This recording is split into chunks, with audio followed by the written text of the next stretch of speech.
All right, welcome everyone to our work session. Our first item, I think we're going to table hopefully for our next meeting. Mr. Marty Haynes is unable to join us this evening. So we will go ahead and move on to item 2 of our work session. Accept a donation from the Red Bank and Saudi Daisy Charitable Foundation. Welcome Public Works Director Tate. Is he here? He's on the phone. He was on the phone. Oh, okay. Can we just skip? Yeah, I don't think they're here yet. Yeah, Oh, I thought we were, but there were presentations in until 6 o'clock. okay. I thought Greg was going to give the, here's what it's about. Yeah, if you want to bump up Stacy and then I'll go get Greg. Okay, well, no Mr. rush. Manager. Oh, yeah. We'll defer item 2 until Mr. Tate is back.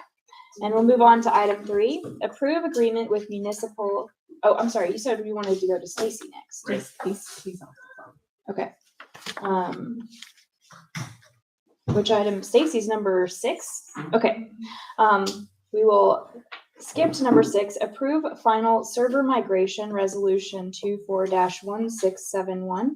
I'd like to welcome IT manager Bradley Rumpf. Thank you.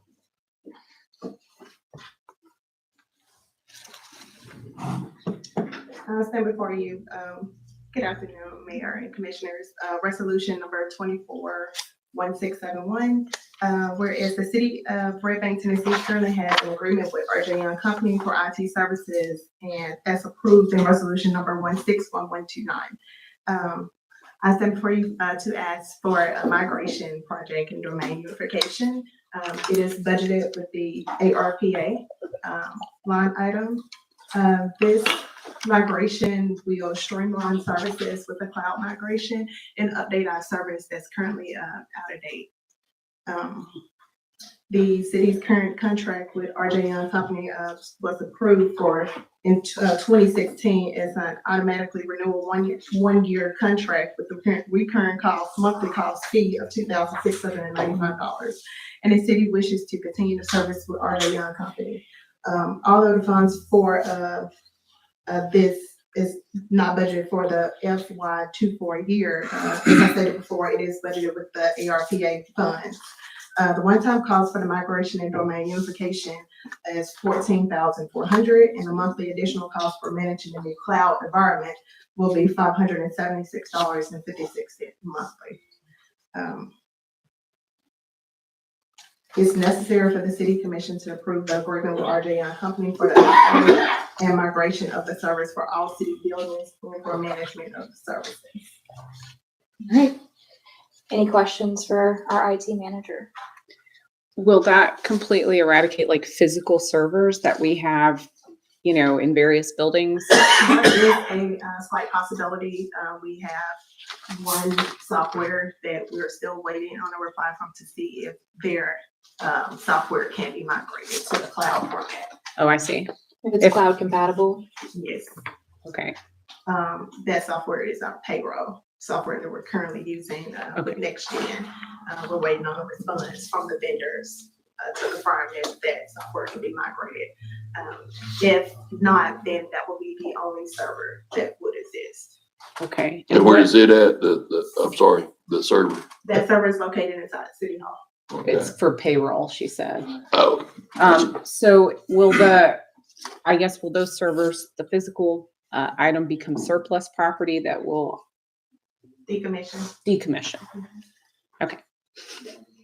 We have some items on our agenda for that too. All right. Any other questions for Ms. Bradley Rumpf? well, no, it fits into our commission goals of digitizing and all of that. That's so good. Yeah. Thank you very much. We appreciate you being here today. Thank you. All right. I will move back to item 2, accept donation from the Red Bank Saudi Daisy Charitable Foundation. Thank you, Mr. Tate. I just got off the phone with some members of the Red Bank Saudi Charitable Foundation, and they thought that they were supposed to present at the 6 p.m. meeting. Yes. Oh, I thought they were. Yes. But they didn't know to be here to discuss this. But, Oh, no, okay. no. All That's right. fine. You Well, can just give a brief overhead. okay, of yeah, what so it's we about. applied for a gift. I wouldn't call it a grant, but a gift from the Red Bank Saudi Daisy Charitable Foundation.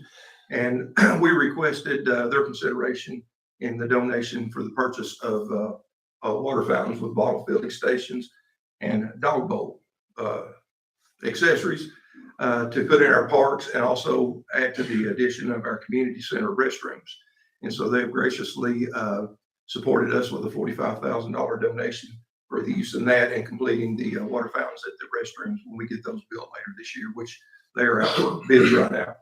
And but they will be here. 3 of the members will be here to present at 6 p.m. Will that be at Kids Club? The new restrooms at Kids Club? Yes, Okay. No, that'll be one of them. At the community center, the there will be community center, it'll outdoor be- bathroom facilities there. Yes, it'll be there at the playground. And Okay, then and, White Oak Park, Reading Road, okay, uh, the water fountains. and Morrison Springs facilities.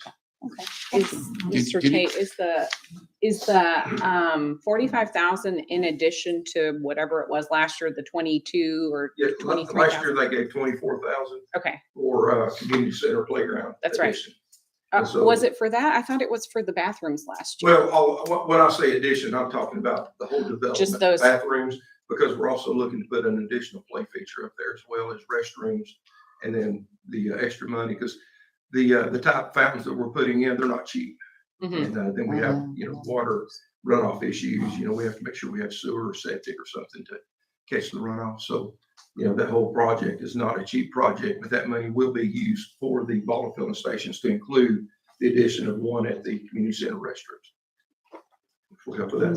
Okay. Could you remind everybody where this money comes from? Kind of This that. money comes from and Mr. Stoltz is the expert on this, but a few decades ago, there was a hospital built here in Red Bank, and it was known as the Red Bank Hospital. And then as it was floundering, Erlanger took it over and it became Erlanger North. Well, then in part of that sales agreement, my understanding is that they made a commitment to the city of Red Bank and Saudi Daisy that they would always keep an emergency room presence there. And that's what they've done. But through the sale of that, the money went to trust, and this money is the interest earnings from the money that was put in trust. And I'm not sure, but I vaguely recall it was $1 million. About $1 million. About $1 million. Did I tell that story correct? You bounced around the edges. Okay. But, When that hospital was originally conceived, Saudi Daisy and Red Bank seeded the money for it. And brought doctors in, and it was an independent nonprofit corporation set up by both cities. And but when it failed, Erlanger did assume it, but the operation of it, but it was the physical building was sold to another entity and another group, and there was $1 million resulting from it. And a foundation was set up to benefit the city of Red Bank and the city of Saudi Daisy. And so over the 20 some odd years, Red Bank's gotten almost $1 million, and Saudi Daisy's gotten almost $1 million, but less than Red Bank. And it will soon surpass $1 million for each city, and the money's still there, still earning interest.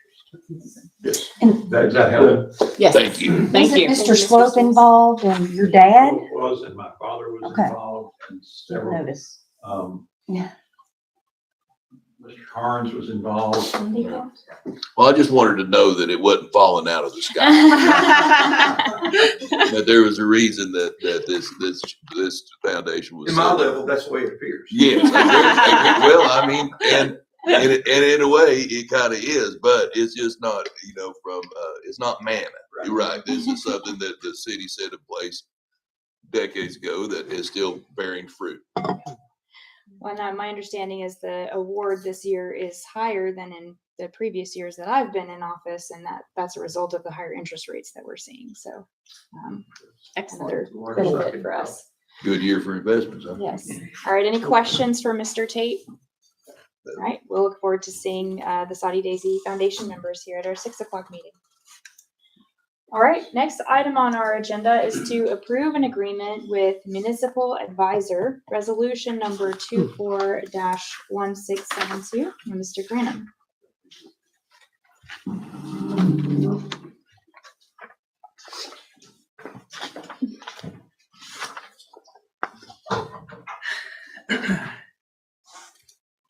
Good evening, Mayor and Commissioners. In accordance with the 2021 Tennessee Code, Title 12, Public Property, Printing and Contracts, Chapter 3, Public Purchases, requirements of professional persons or groups providing fiscal agent, fiscal advisor, advisory, or consultant services. I kind of wanted to roll that out formally just to say that there is a lot of specificity in the statutes about how we onboard what we're about to onboard. Contracts for legal services, fiscal agent, financial advisor, or advisory services, educational consultant services, and similar services by professional persons or groups with high ethical standards shall not be based upon competitive procurement methods, but shall be awarded on the basis of recognized competence and integrity. So that is the criteria, recognized competence and integrity. To that end, the Cumberland Securities Company Incorporated website at www.cumberlandsecurities.com provides ample testimony to their competence and integrity and lists those public entities served to include the cities of Knoxville, Athens, Dayton, Eastridge, and many other cities and counties across Tennessee. Additionally, I also spoke with my counterpart in another city in Hamilton County who's currently using Cumberland Securities, and I received what could only be described as a glowing review. Lastly, Cumberland Securities has been doing this since 1931 and has a proven track record across Tennessee when it comes to knowledge of general obligation, school, public infrastructure, water and sewer, and municipal bonds. The city of Red Bank will be well served by establishing a municipal financial advisor relationship with Cumberland Securities Incorporated. To that end, staff recommends the commission establish such a relationship as we enter into a period of time when the city may be considering major capital projects and will need a respected and capable financial advisor to ensure the best financial advice is available to the commission. And in the work session packet is the contract, and then in the regular session is the resolution that would empower us to sign that contract.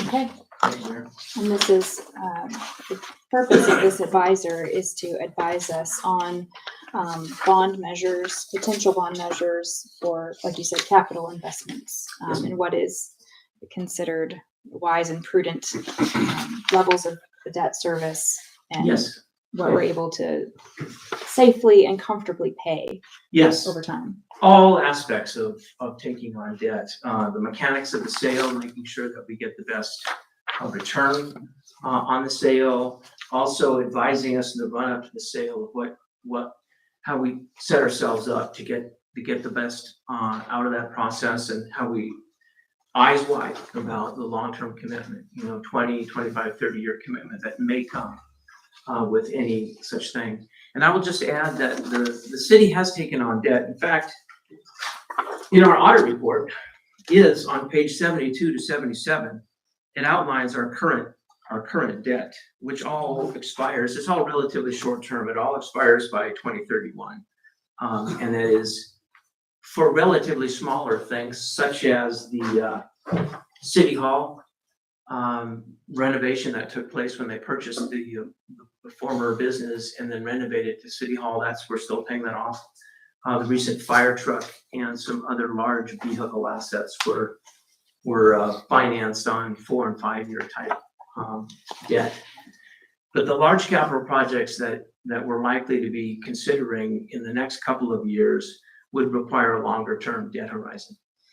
So as we look at these big ticket items, we're also on the other side, we're developing a capital improvement program, which will give the commission a look into the out years, into the midterm and long term, 5, 10, 20 years out. When are we going to need any public works building? When are we going to need the next fire truck and the one after that?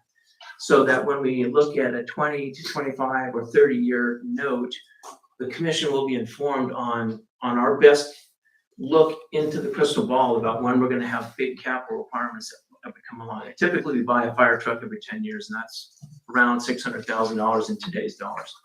So there's just a lot of things that we can actually forecast relatively well.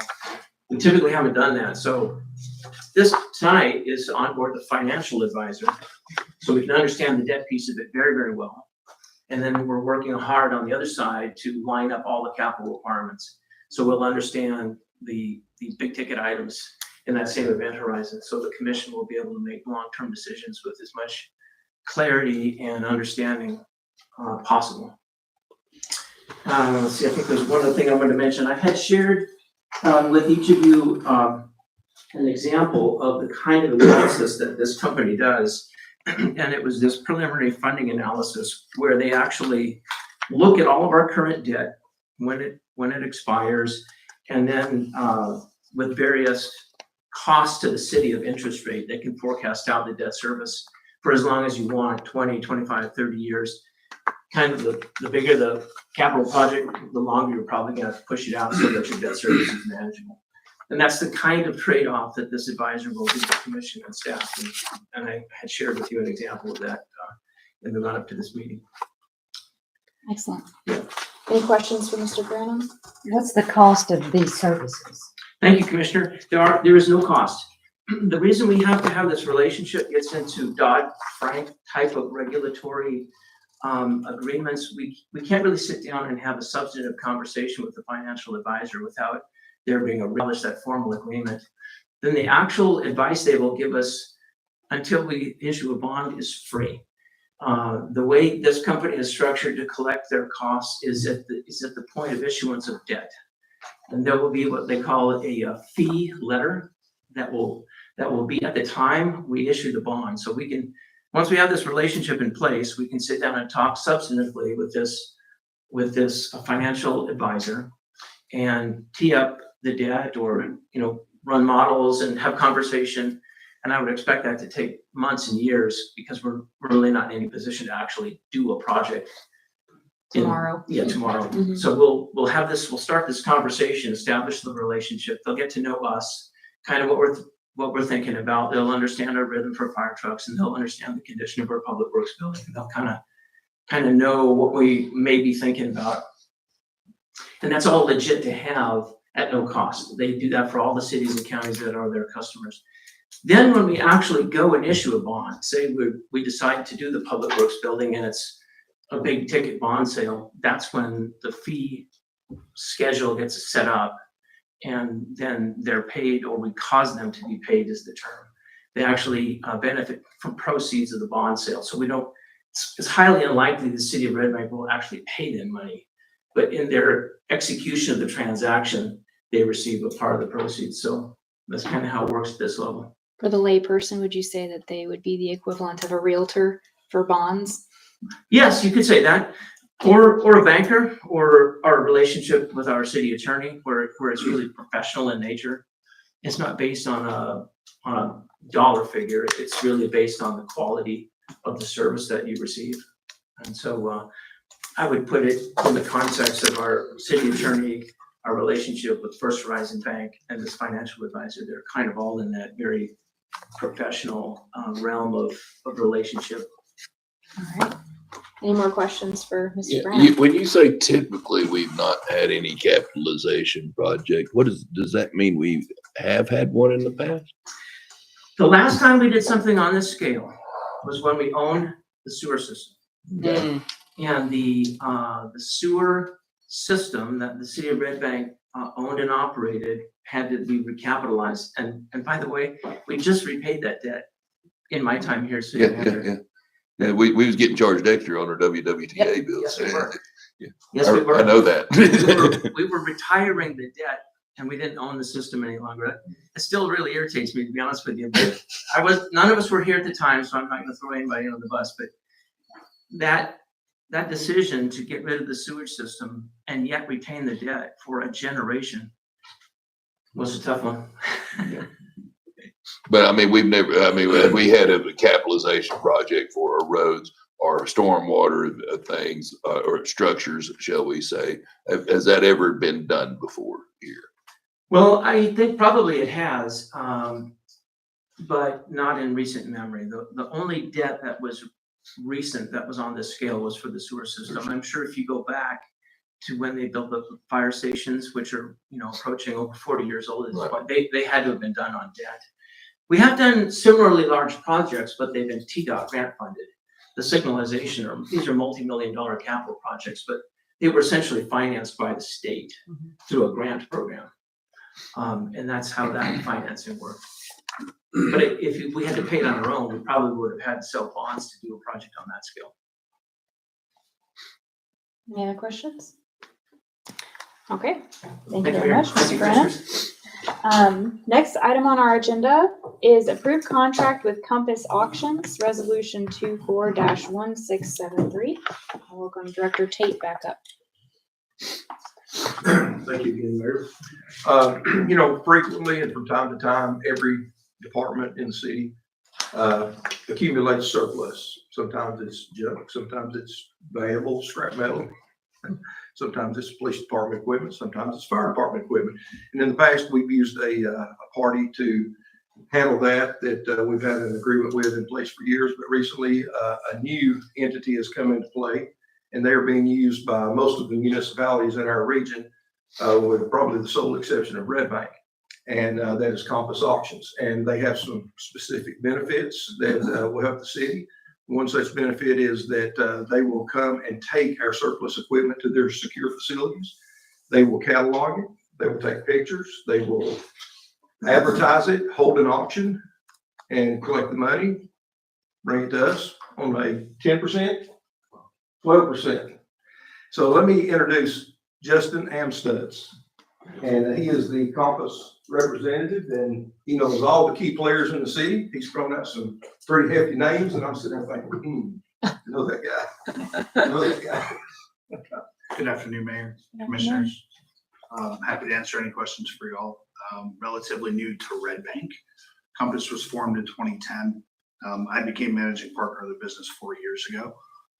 One of my employees is one of your students, said to say hello when I was on my way out here today. So it's a very small world. I've had the occasion to work with Mr. Stolz on the legalese component of it from a contractual perspective. The 12% is a heavily discounted number. We only offer that to law enforcement and local municipalities as well as the federal government. We service TVA, the FBI, PWRC. We've got about 1,100 municipalities in the 5-state area that we currently do asset liquidation for. I think you were very eloquent in your presentation of what we do. There is a tremendous amount of surplus in most of the municipalities that is just undervalued, right? When we met, Mr. Tate and I met today for the first time. And within the first 10 minutes, I think we came up with 15 or 20 different items that have been sitting dormant in Red Bank for a number of years, that are depreciating aggressively. And we're probably worth a significant amount more money should we have done business, then versus now. But those assets are still worth, something to somebody. We've got a very large database. If we reach out to our extended database, we can reach north of 8 million people. From a consumer auction perspective. So we're located right off of Amnicola. We're less than 15 minutes from here, our secure lots. And that pretty much tells the story.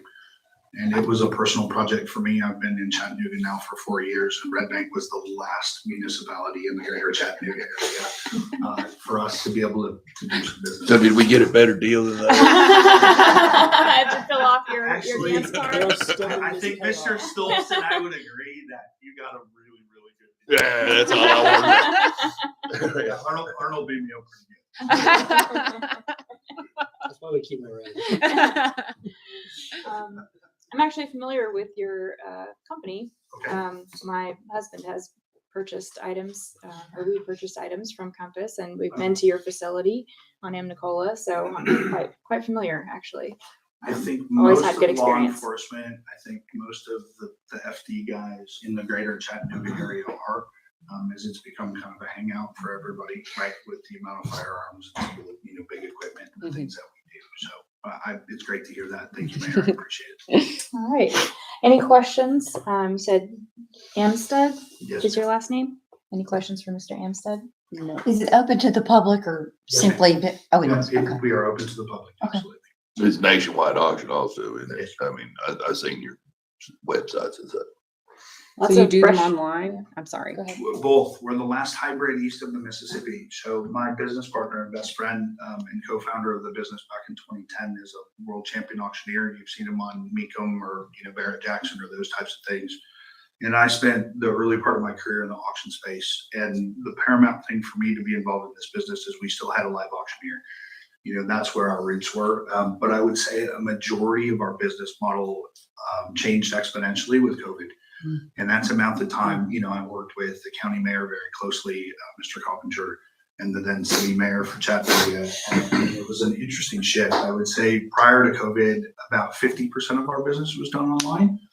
And most of the cataloging, 100% of the cataloging is, right? So you can jump on your phone app, you can go anywhere that's got a website or a service, right? And you can look at multiple pictures, you can look at a video if it's got power to all of the things.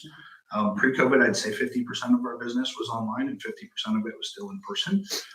Today, I would say about 95% of our business is online. And it's ironic that people will still drive between 250 to 300 miles to come and pick their stuff up. So much of our business has become OTR, over the road trucking and logistical and shipping and those types of things. But there's something, germane to the South that's pretty cool, where people still will come 250 to 300 miles. The advertising most certainly is. I think another benefit for your team is that we handle all the public notices in the local paper, in the national paper. We check all the boxes. That's We great. do this every day, so. Thank you. Yes, ma'am. It's been characterized to me that it will save staff a lot of time to even create the listings, in addition to all the other services you offer. I was going to bring that up that, with our previous entity, we would have to do most of the cataloging, take pictures, descriptions, provide documents through email, never interface with an individual. And then 2 weeks after you send them all this information, they would send you a list of email requirements. I need you to take a picture of this. I need you to send me that. And their company does it all for us. I don't know how many hours I've spent in the impound lot, crawling around trucks trying to get a picture from this angle or that angle. So it will save staff a lot of time. What we found with especially law enforcement and first responders is whatever that path is. So however many full-time employees that have on either the FD side or the PD side that are having to spend time out of evidentiary or having to spend time not first responding or with law enforcement, you're spending that money unnecessarily, right? So I think we do a pretty decent job of covering that cost for you. One more way for our employees to go back to getting to do the work that we're paying them to do. Do you contact him or does he check in monthly or how do you? Yes. Communication lines are open. However you prefer to set up the system, every municipality is the same but exceptionally different, right? So Sure. some of the larger municipalities, we, like I met yesterday with the sheriff and the undersheriff and their director of finance and that group at our business over in Anacola. And instead of them having large amounts of surplus in their evidentiary room, it's now moved over to a 30-day. They just got a standing schedule every 30 days where they book a 3-hour period on the 15th of the month or whatever the math is. It's really dependent on Red Bank's needs, right? So our teams will form a pretty natural, organic relationship. And considering we're literally 15 minutes down the road, it's not overly complicated. With Mr. Tate's need from a public works perspective, I would assume there's going to be a lot of conversation up front, in the initial cleanup phase or the catch-up phase, however you want to call it. And then it pretty much migrates over to a quarterly, on a city the size of Red Bank, it becomes pretty much a quarterly process. Cool. I have a staff question. Is this going to be a service just utilized by Public Works, or is this something that we can also, like our police and fire and City Hall? Okay. Bring some stuff from the garage or anything. You're a commissioner, Mr. Phillips. That's between you and me. If it's of a value, I'm happy to sell it. We're at that bare or that minimum $2,500 commission. I don't know if we'll individually get that 12% right. They may Y'all give need to you a work that out job. amongst yourselves. All right, any other question for Mr. Amstutz? No? Well, thank you. Thank you for being Thank here. you. Thank you for joining us today. We appreciate it. All right. The next item on our agenda is approving vehicle equipment bid, Resolution 24-1670. Deputy Chief Wright. Good evening. Good evening. So resolution number 241670 is to authorize a contract with Dana Securities. Make sure I get it right. Dana Supply. Apologize. The amount of $12,429.07, and it's to equip a marked police car. We sent it out to bids and received 2 bids, and Dana Supply was the lower bid, but also met all the specs that we were looking for. So it checked off all the boxes. And again, this was budgeted, this vehicle. The equipment was budgeted with the purchase of the vehicle. And they have 2, we've not used them to my knowledge, we've not used them before that I'm aware of, but a lot of municipalities, agencies throughout this region use them. And I've reached out and heard some good things, and they have 2 stores, one in Nashville, one in Knoxville. And they're big in Georgia. They have like 6 or 7 different facilities in Georgia. Okay. Any questions for the Deputy Chief? Am I missing what is the description of the equipment? It's emergency equipment. It's not specified other than emergency equipment. It's your lighting, your prisoner compartment, your mount for your computer, your center console, all the things that make a police car the police car. You know, all the bells and whistles. The things that don't come from the dealership. Correct. Right. The generic term is upfitting it. Yeah. Upfitting. Okay. And it's for the marked police car. It is a mark, yes, ma'am. All right. Any other questions for the Deputy Chief? Thank you very much. We appreciate it. Thank you. Okay. So we have covered all of our regular agenda items. We have reached the time for citizen comments for items on the work session agenda. Mr. Granum? Thank you, Mayor. This is the time for citizen comments. Please observe these rules. Citizen comments are limited to 2 minutes or less, and the city recorder will operate the timer visible on the dais. Please respect her direction and conclude any comments if time expires. All comments should be addressed to the board as a whole and not to a particular commissioner, city staff, or the audience. The commission is here to listen, not necessarily to respond or engage in a back and forth, so please do not expect to reply during public comment. At this time, citizens are invited to the podium to comment. Please begin by stating your name and address. Any comments for anyone for any of the items on today's work session agenda? Okay. If there is not, then do any of the commissioners have any other business to discuss? Vice Mayor? Well, sorry. when was Marty going to come back? Did His or is that it was canceled? very unexpected that he couldn't make it. He had a family matter that popped up, and so he didn't really have a chance to chat. Okay. I just got the message he couldn't make it, and so we will reschedule. Okay. TBA. Vice Mayor? Thank you. I wanted to talk, see if we could talk about actually something that was sent in an email earlier today, but I already had it on my mind to bring up today. But having a conversation about keeping the comprehensive planning effort at the forefront and letting that inform the small area plan, like we had talked about when we initially made the decision to invest in comprehensive planning. For a couple of reasons. One, that's what we talked about doing, and that's what we agreed on doing. That's what Ashley Gates, our planner, recommended to us. Two, the only reason that we kind of had a change of plans was because the school facilities proposal threw everyone for a loop, was not expected, and forced us to, have different conversations. And in the process of trying to communicate with the school district on keeping an elementary school in Red Bank, we offered money, we offered resources, investment in infrastructure. We, offered to partner in many ways on the other two property, or the current elementary school property, the former White Oak Elementary property, to help offset costs. We really overextended ourselves in that way. And the response from the school district was no, thank you. Not quite that politely, but it was no, thank you. And so that was the only reason that we were moving up the small area plan.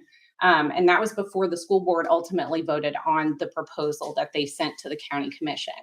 And because in my mind, the school district already made their decision, I don't see why we need to rush through the planning process on the small area plan when the whole point was to do the comprehensive planning effort first, and then that would inform what we talked about and potentially planned for at the middle school property. So I just wanted to bring that up with you all and see what you thought. I am still of a mind that I was when we made that initial decision to put the comprehensive plan ahead of the small area plan. But I have also seen, and Thursday was a fine example, that the middle school property just seems to suck all the air out of the room. You try to have a general conversation about Red Bank, and inevitably the conversation, the public seems to just gravitate towards that middle school property. I noticed on Thursday that the consultant had set up a board on the absolute opposite corner of the room from all the middle school visualizations that asked a question about, what do you want to see in Red Bank more generally? And when I scanned those Post-it notes, I think over half of them still pertain to the middle school property, even though there was, a dozen opportunities to provide input for that on the other side of the room. There wasn't that much feedback being provided on the opposite side of the room, pertaining to anything else but that. So I can come down on either side of that issue, because I can see how it could really be a challenge to try to tackle a broader conversation and not just be waylaid at every turn trying to get people back onto the subject of anything than that. Well, just a really quick response. I understand what you're saying, and I agree with you. Unfortunately, prior commissions didn't do what was supposed to be done with the land conversion, and that's outstanding. So I know there's a lot going on with that property. And we still owe the National Park Service, a significant amount of value of land. And that property is really a large part of that conversation. I would like to ask, though, if maybe Ms. Johnson, if you can remind us of the timeline, like if we had it originally, like the way we originally planned to do it, comprehensive planning first, small area study plan later. What was that entire timeline going to look like from beginning to end? The entire timeline is looking at like a 12 to 14 month cycle. Okay. So yes, I think initially trying to grasp the overall comprehensive look does help you become a little bit more narrow focused, to provide options and just trends, demographics, that type of thing. Yes, I also agree with the mayor. It is becoming inevitably the elephant in the room that only gets the attention no matter how hard we try to shine a light somewhere else. It's not impossible to do. I think we obviously have learned some good lessons from Thursday on how we back up and punt. Right. So that we continue the game forward. So that is our mindset, is to continue this process forward. If commission, votes and decides otherwise, we're happy to take that redirect and take a look. I definitely would have to have a conversation with our consultant to see how do we kind of pump the brakes and restructure if that's what commission's desires are. Well, they were pretty flexible. I mean, we had to kind of, talk to them pretty quickly about changing it, to this schedule, because of the facilities proposal and the speed at which that moved. I mean, I think, you know, the middle school property is going to be part of the conversation no matter what. I mean, whatever we're doing if we're focusing on that, but kind of doing some, you know, they're doing some data gathering and things like that. We're getting like those trends and land uses and things that they shared with us at the meeting. And we are continuing to have stakeholder engagement meetings that are not directly focused on the middle school site. We're meeting with the high school student body council. We're meeting with some business owners, the chamber. So we're still doing that heavy lift behind the scene. Right. And I think I think the impetus, again, like I said, you know, to do the comprehensive planning piece first, kind of, you know, more broadly, and then that would help us, you know, focus on like what maybe do we need and want, what's missing from our community that we want to see at the middle school property. I just have like some concerns about moving a little too fast on that plan just because we moved it up for the school district. And then in my mind, that's just not really a part of the conversation anymore since they already voted and moved on. So I just don't, you know, as Mr. Granum said when we interviewed him, and he said repeatedly since then, the decision that we make for that middle school property is a 100-year decision. And it's going to last for generations after us. And I don't know that I want to rush through, not that we're rushing, but if we can take a little more time with it and be a little more engaging with the community and throughout the comprehensive planning process, you know, and then this plan process kind of coming in maybe partway through, a little more focused. I would feel a lot more comfortable with that, really. But I mean, you know, sorry. Well, you know, we started out, you know, start with the comprehensive plan and then come in with the small area plan. I kind of think the mayor has some points there that it does suck a lot of oxygen out of the room. Everybody wants to, you know, here's my idea born full form from Zeus, right? I mean, and so, you know, I think that there needs to be an outlet for that. You know, we need to get where they know that they're heard and understood.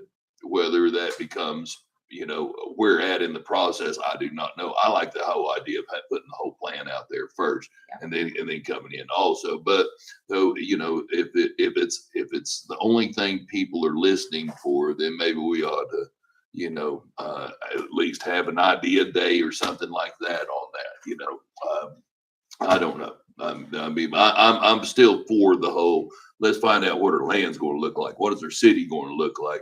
And then how can we put this gym in the middle of it, the set of the ring, if you will, right? But first we need to design the ring and then put the set in. So I like that it's starting the conversation because this is going to take a while. Yeah. A survey that Ms. Johnson mentioned last night, and I hope that survey is for Red Bank residents rather than the ones that use it a lot. I like our sales tax. But we're going to have to compromise as well, that we're not going to get everything we want individually.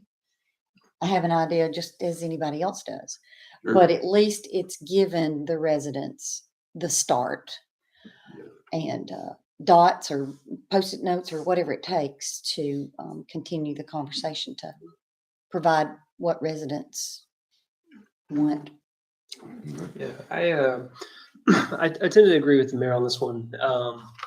There's a sort of inertia to the conversation already, and I would be concerned that if we put the bulk of the focus on the comprehensive plan, it might just be compromised at every step of the way. You know, people trying to derail the conversation to the old middle school property. So I think that there is some value to leaving it as the priority.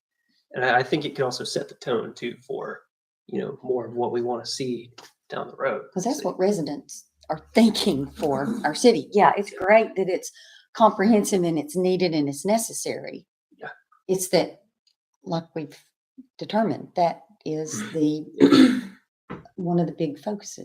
And I don't disagree with Vice Mayor either. I think she made some extremely valid points. You know, we did reorder it to make some accommodations, and you know, there's just the train has left the station, so to speak. Well, no, it's not going to be a school, so So if I can kind of just highlight what our intended next steps are, we have a follow-up meeting with our consultant Thursday. Our immediate plan is to prepare what we call a survey and online. And when I say survey, I'm not talking 10, 15 questions. It's really going to be one particular question to take a look at the middle school site, and then to provide those options. If you want these, these types of uses, what percentages of use would you like to see happen? So we're trying to narrow that focus a little bit more. From there, we will also springboard it into the Jubilee to also give it that presence that it desires. Again, behind the scenes, there's still comprehensive efforts that are happening. That does take time before actual documents start showing up. So that is the tentative approach moving forward. After the Jubilee, we anticipate releasing a second survey, which will be more targeted on a comprehensive review. So at a minimum, we know 2 surveys are going to be released, potentially 3, just depending on what we gather as we do these engagement opportunities. So you're saying that the survey that they're working on now or designing, based on feedback and such from the community engagement meeting last week, is only on the middle school property? Correct. So I recall, Mr. Graham, go ahead. Thank you, Mayor. I just wanted to add that I wasn't in town when the previous 2 commissions ago now, actually, put out an RFP. And one of the things that I sort of have come to understand that was maybe a misstep in that process was it seemed to surprise the community that there was a request for proposal and it had a certain flavor.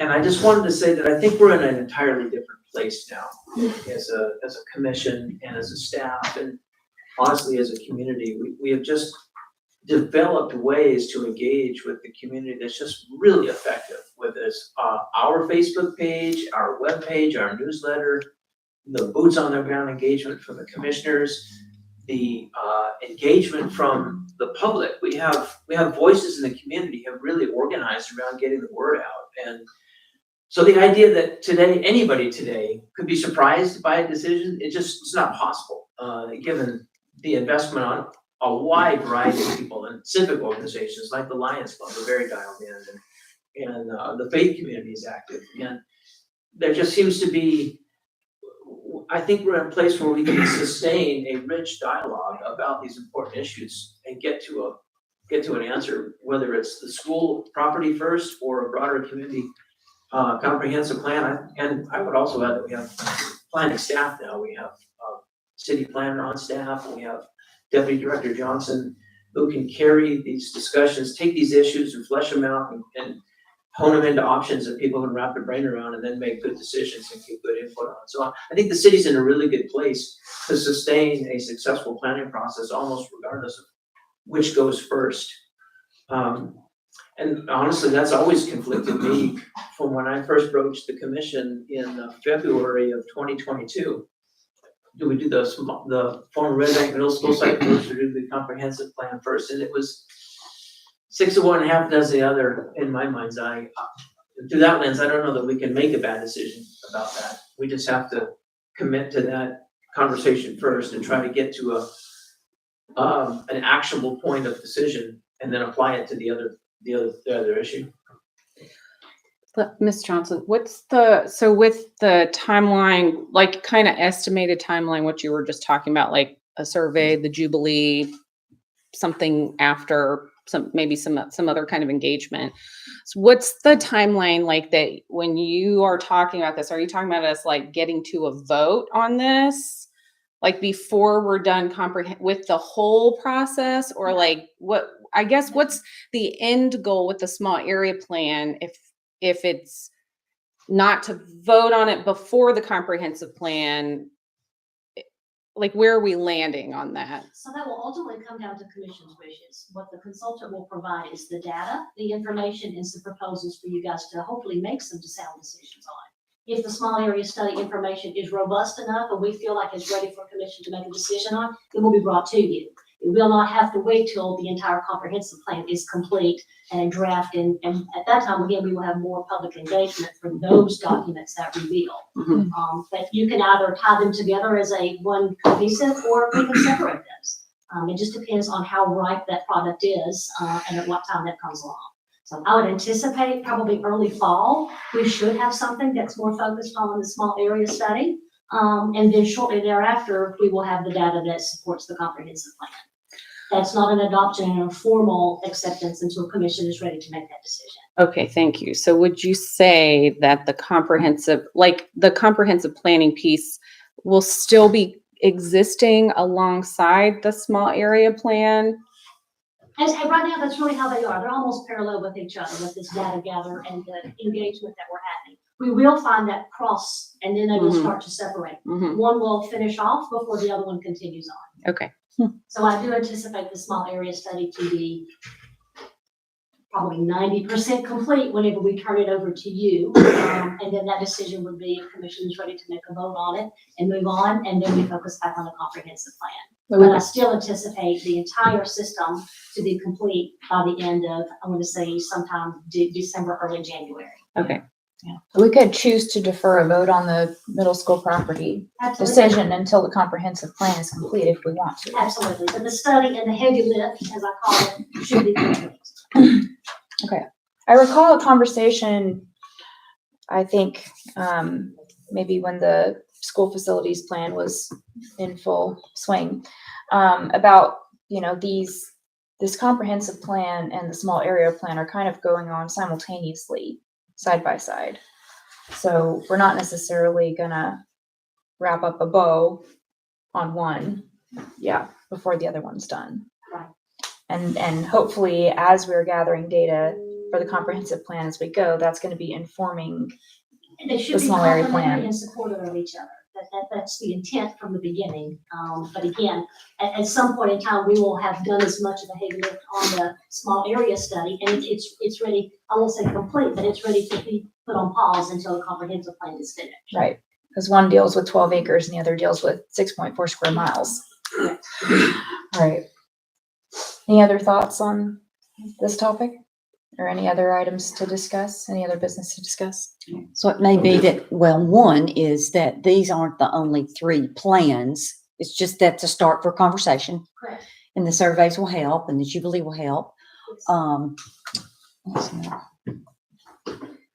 And like I said, 2 surveys right now that we know, but again, depending on what we find out and what we learn, do we still need to put that net back out? Do we feel like we need more clarification? We can do that along the way.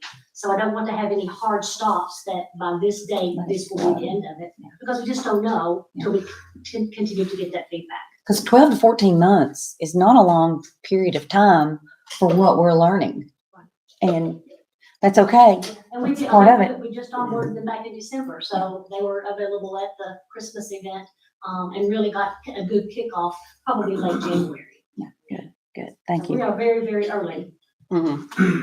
I did want to clarify the survey won't necessarily only be available for Red Bank residents, but maybe there would be a way to indicate whether or not you're a Right. resident. We will be able to put in your categories, like, starting with your zip code, and then coming up with an address, and making it noted that the reason we're asking for that is because it's Red Bank taxpayers that support investments in the community, not that our outliers and our visitors don't contribute to the tax base. Right. But when it comes to those major capital decisions, then we will have some, as best we can, to layer down to assure that we are capturing Red Bank residents' attention. Certainly. We don't have any fences at our borders, so there are quite a few Hamilton County, Chattanooga residents passing through and patronizing our businesses and attending our churches on a regular basis here. And certainly I do want to hear what they have to say, although I do want to weight the taxpayers of Red Bank and constituents a little heavier. We'll structure that as best we can, to be able to categorize what's happening. Yeah, I have responded to my fair amount of public input surveys for Chattanooga and Hamilton County, so. All right, any other thoughts? Any other business to discuss? Okay, if not, then we'll take a brief adjournment and we'll reconvene for our 6 o'clock meeting. Thank you, everyone.